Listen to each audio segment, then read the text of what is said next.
Bueno, muy buenos días. Como siempre, mis hermanos y amigos, un pequeño resumen de el capítulo 43 de Génesis.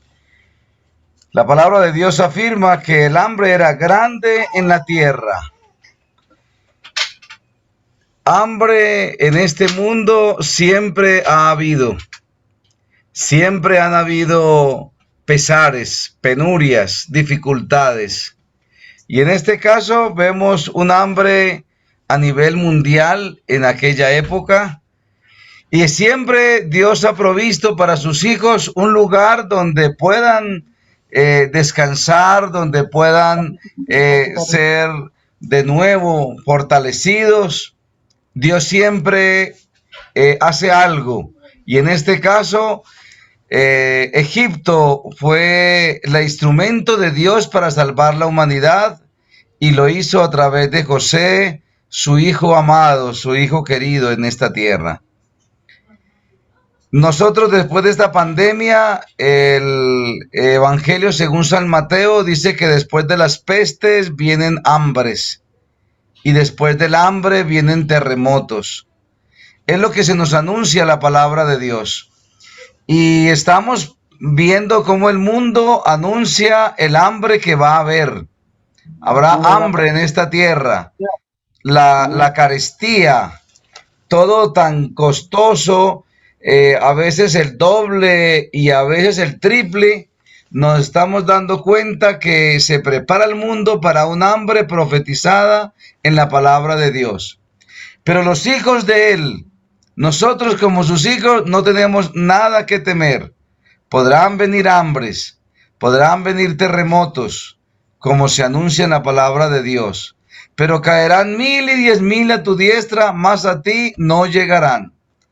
Esa hambre del cual habla la Biblia y la cual se dará en esta época, estemos tranquilos, el Señor es nuestro proveedor. El Señor es nuestro sustentador y Él nos sostendrá con su mano poderosa. ¿Cómo lo hará? No sabemos ni a través de quién, pero que lo hace, lo hace. Aquí Jacob había aplazado una y otra vez la ida a Egipto porque sabía la condición, tenía que dejar ir a su último hijo Benjamín, el hijo de su esposa que él más había amado, Raquel, la que había muerto el día que dio a luz a Benjamín. Ella lo había profetizado: dame hijos o me muero. Dios le dio hijos, pero se murió, porque sus palabras fueron necias. Tenemos que hablar siempre con sabiduría y con respeto a Dios, porque a veces pronunciamos nuestras propias sentencias. Así que amaba mucho Jacob a José y a Benjamín más que a todos los demás hijos. Y esto ya sabemos que es un error y él lo está aquí. En este viaje, Jacob comienza a corregir su defecto de amar más un hijo que al otro. Precisamente a los dos hijos que más amaba, uno le fue arrebatado por engaño junto con sus hermanos y el otro tenía ahora que ser llevado hasta Egipto para poder que les vendieran comida. Y si no lo hacían, morirían de hambre. Así que los hijos le dijeron: bueno, papá, o morimos de hambre aquí todos, o usted deja ir a Benjamín, su hijo amado. Y Jacob comprendió la lección que Dios le estaba dando y estuvo dispuesto entonces a que fueran y dijo: bueno, y si he de ser privado de mis hijos, que lo sea. Jacob estaba confiando en la bendición de Dios. Jacob confió en que Dios sería bueno, pero también dijo: y si Dios no lo permitirá que regrese, pues que no regrese. Me someto a la voluntad de Dios. Nosotros a Dios le hacemos sus pedidos. Señor, yo quisiera esto, yo anhelaría esto, pero por encima de mi plan, que se cumpla la agradable y perfecta voluntad de Dios. Eso es fe. Fe no es decir, yo, Señor, yo me voy a conseguir ese dinero que necesito, yo lo voy a conseguir. Pero ¿y si no lo consigues? ¿Qué pasará? ¿Perderás tu casa? ¿No estudiará tu hijo en la universidad? ¿No podrás hacer el viaje que tanto anhelas? Bueno, sí, no podría hacerlo, pero diremos que se cumpla la voluntad de Dios. Tú tienes sueños, tú tienes planes y hay que tenerlos.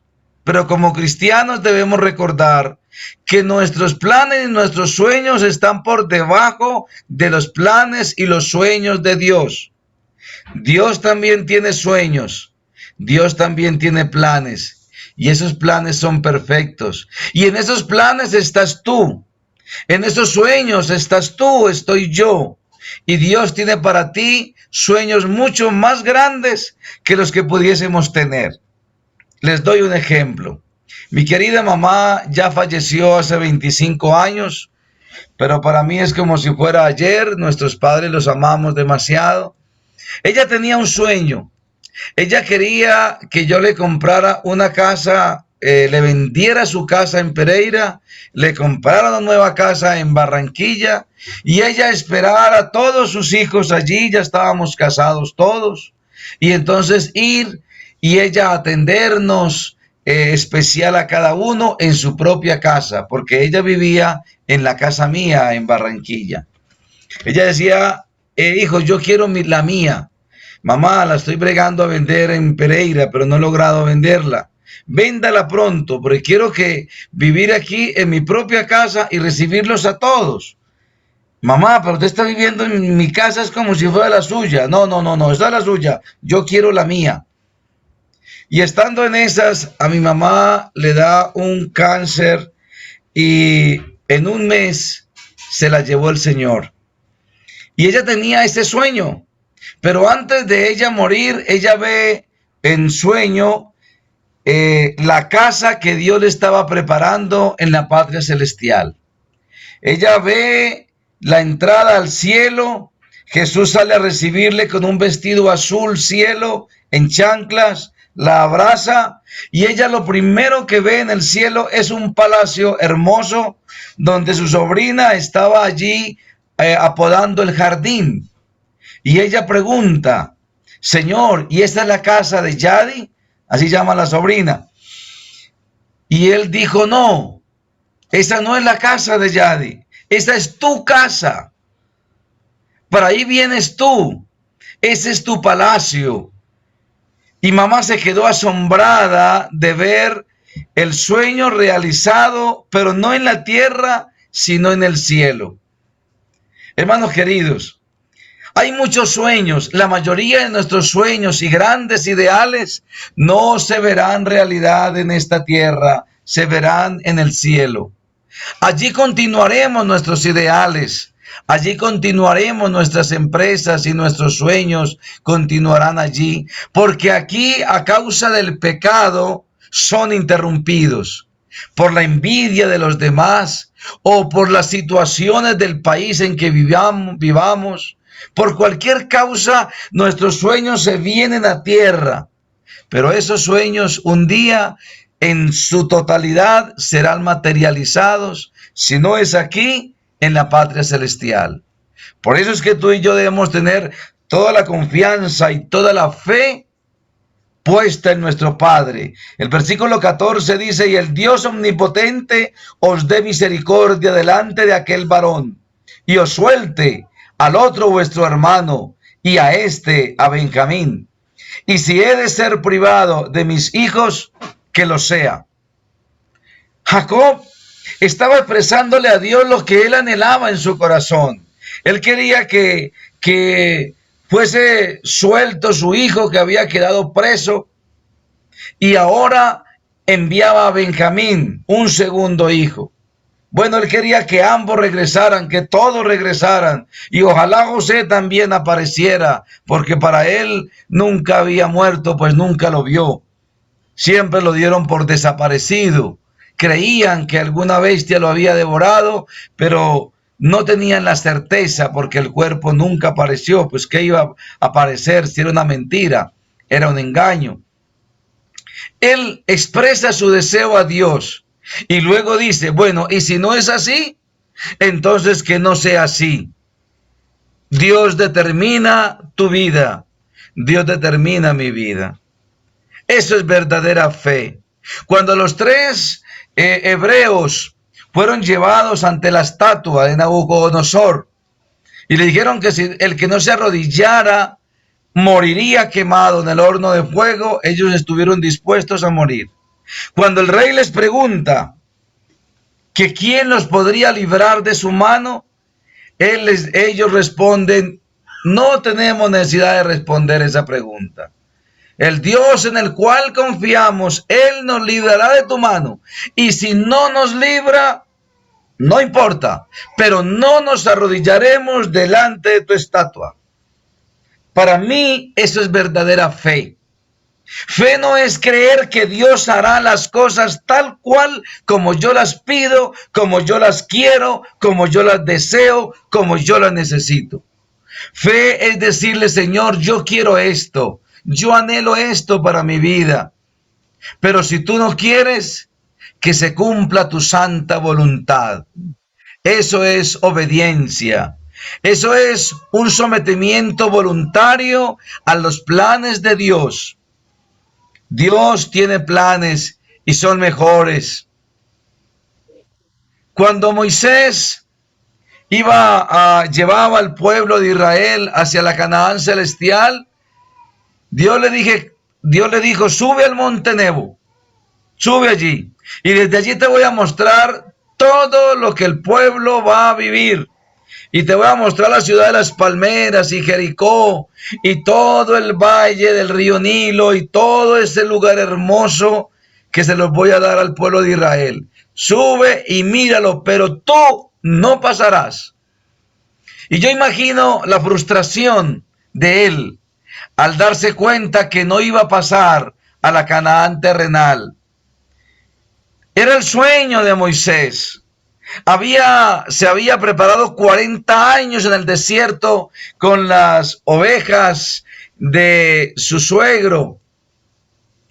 Y ahora, su suegro Jetro, y ahora otros 40 años caminando en el desierto para ir a la Canaán terrenal. Y Dios le dice, mira bien porque tú no pasarás. Qué tremenda frustración. Se le fueron las ilusiones al piso al pobre Moisés. Pero Moisés no protestó. Dijo, bueno, Señor, obedeció la voz de Dios.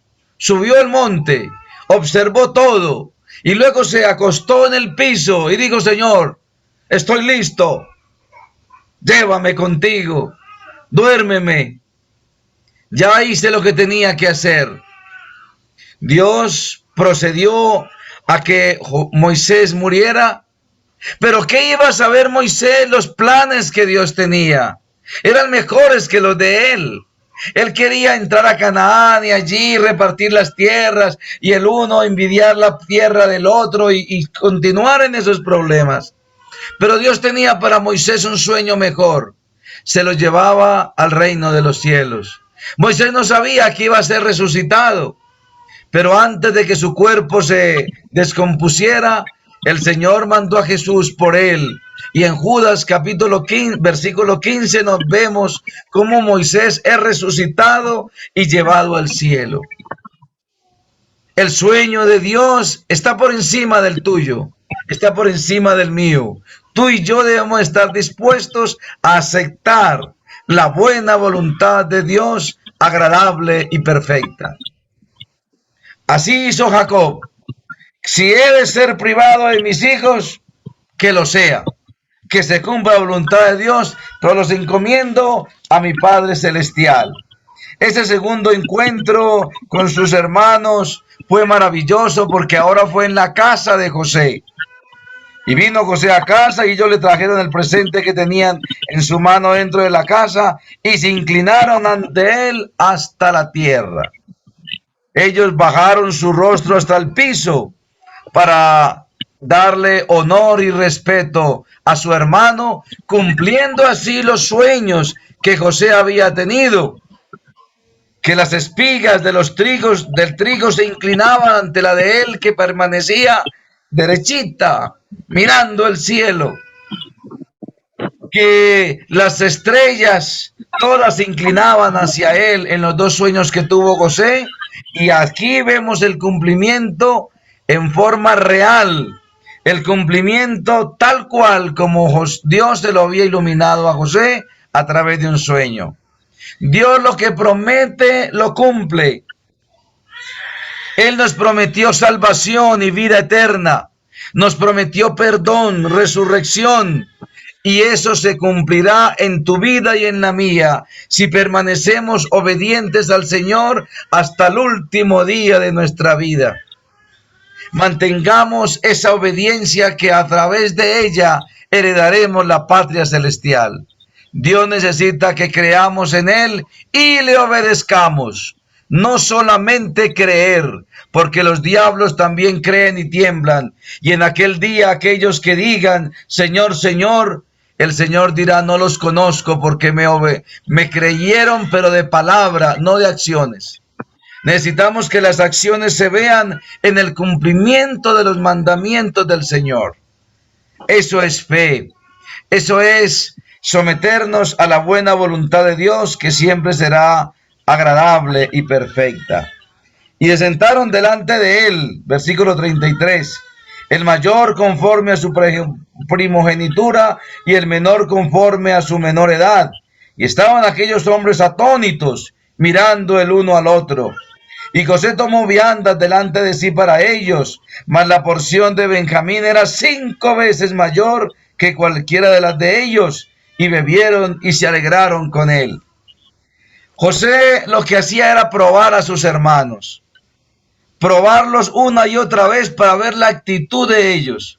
Aquí vemos a Judá, fue el que tomó la vocería de todos los hermanos, fue el que habló por todos y estuvo dispuesto a defender a sus hermanos con su propia vida. Eso era lo que José quería ver, que se hubieran arrepentido, que ya no hubieran esas divisiones y esos odios entre ellos como hermanos, que todos fueran una unidad. Y en realidad así estaban en ese momento. Habían recibido la gran lección de la vida y ahora estaban preparados para recibir la salvación. Y efectivamente José la tenía en sus manos. Como Dios lo había prometido, él sería el salvador de sus hermanos y el salvador del mundo, conocido como un prototipo de Cristo Jesús.